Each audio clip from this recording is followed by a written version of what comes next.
Olá, muito boa tarde, você internauta, produtor rural que nos acompanha aqui ao vivo no site Notícias Agrícolas. Estamos de volta com os nossos boletins e o destaque neste momento é para o setor sucroenergético. Vamos falar sobre o primeiro levantamento da Conab em relação à safra 2022-23 de cana-de-açúcar, né, que começou agora neste mês de abril aqui no centro-sul do país. E a gente tem então esse levantamento fresquinho que acabou de ser divulgado pela Companhia Nacional de Abastecimento e a gente traz todos os desdobramentos dessa divulgação. Para isso, eu falo agora ao vivo com o Rafael Fogaça, o Rafael que é gerente de acompanhamento de safras da Conab. Rafael, muito boa tarde, obrigado pela sua presença aqui com a gente, viu?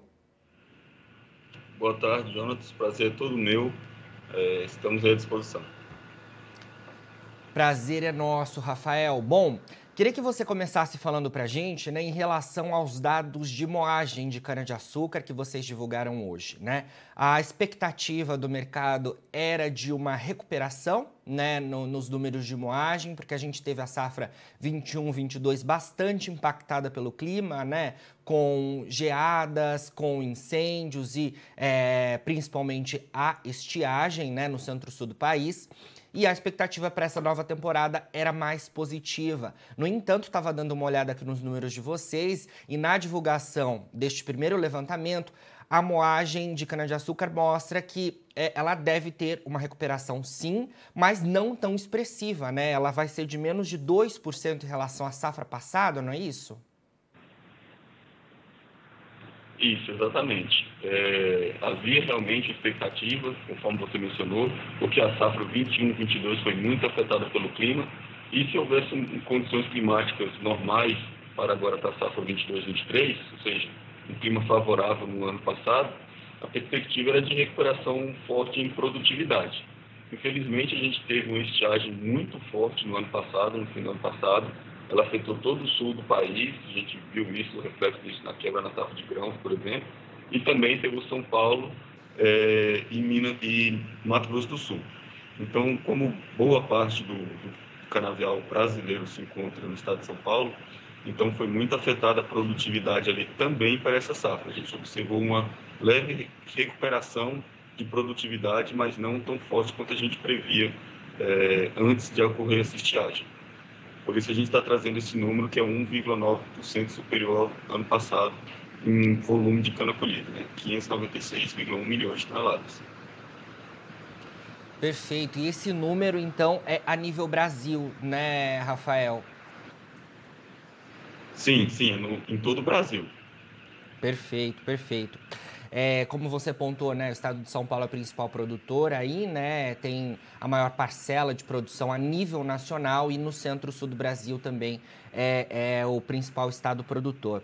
Um outro ponto, então, que eu queria trazer para a nossa conversa, né, olhando esses números em relação à safra nova e o comparativo com a safra passada, em relação aos produtos da cana-de-açúcar, né? Os principais produtos, a gente sabe que a cana-de-açúcar é uma matéria-prima para diversos produtos, mas os principais, a gente levando em conta o etanol e o açúcar. Você tem números para a gente em relação a isso?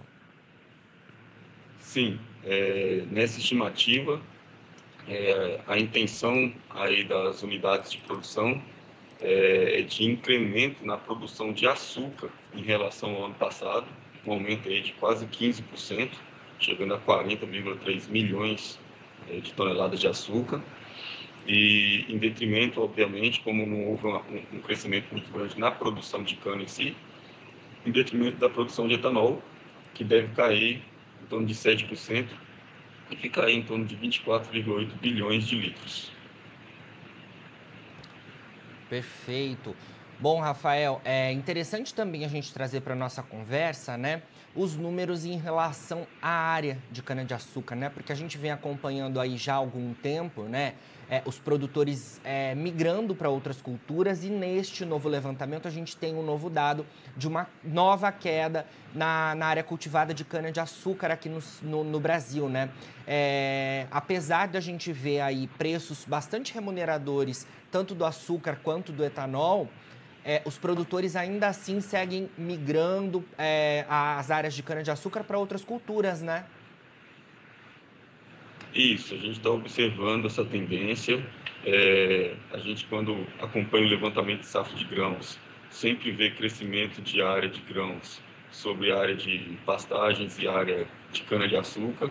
E realmente a cana-de-açúcar, num passado não muito distante, ela teve um crescimento grande. Em São Paulo, por exemplo, igual você mencionou, que é o maior estado produtor, ela teve um crescimento grande não só em cima de pastagem, mas também em área de grãos.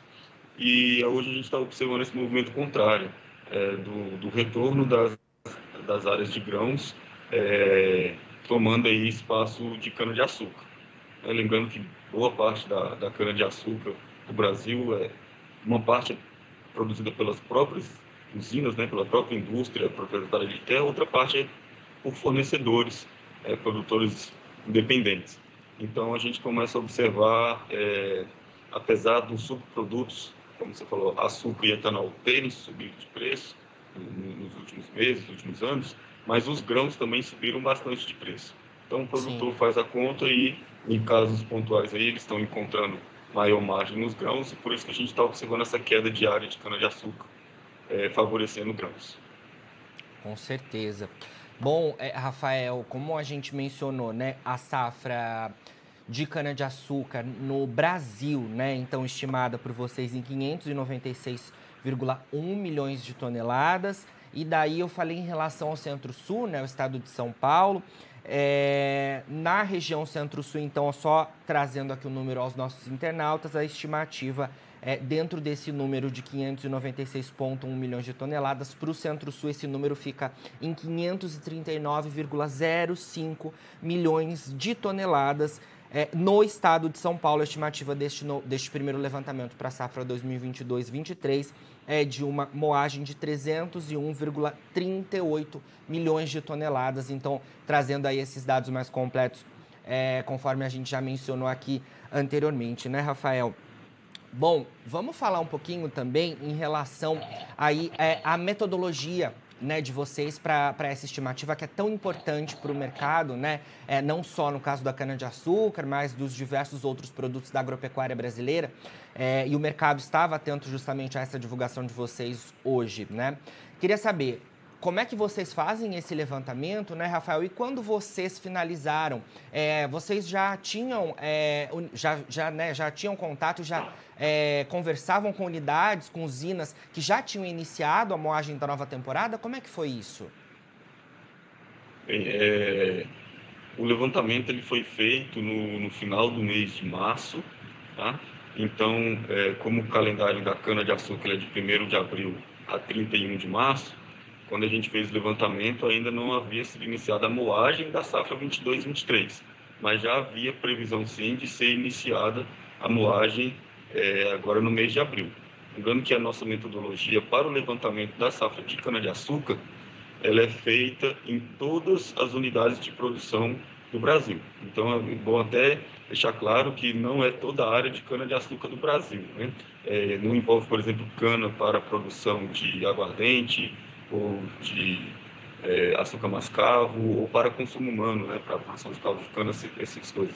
É só a cana que vai para a usina ser transformada em açúcar ou etanol. Isso é feito uma pesquisa, visitada todas as unidades de produção do Brasil, e aí a gente coleta junto com as usinas a estimativa que eles têm, tanto de área, de produtividade, quanto a perspectiva, a intenção que eles têm da destinação da cana deles para a produção de açúcar e de etanol.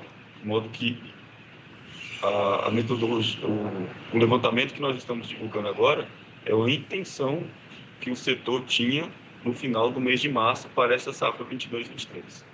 Ah, perfeito. Bom, então ainda teremos novas divulgações ao longo deste ano, né, Rafael? Esses números, então, ainda são passíveis de correções tanto para cima quanto para baixo, né? Sim, nós vamos ter um outro levantamento feito no mês de julho, divulgado dia 19 de agosto, e o último do ano será feito lá no mês de novembro. Esse agora foi feito antes de iniciar a colheita, aí nós vamos no mês de julho, que é quando está no pico da colheita.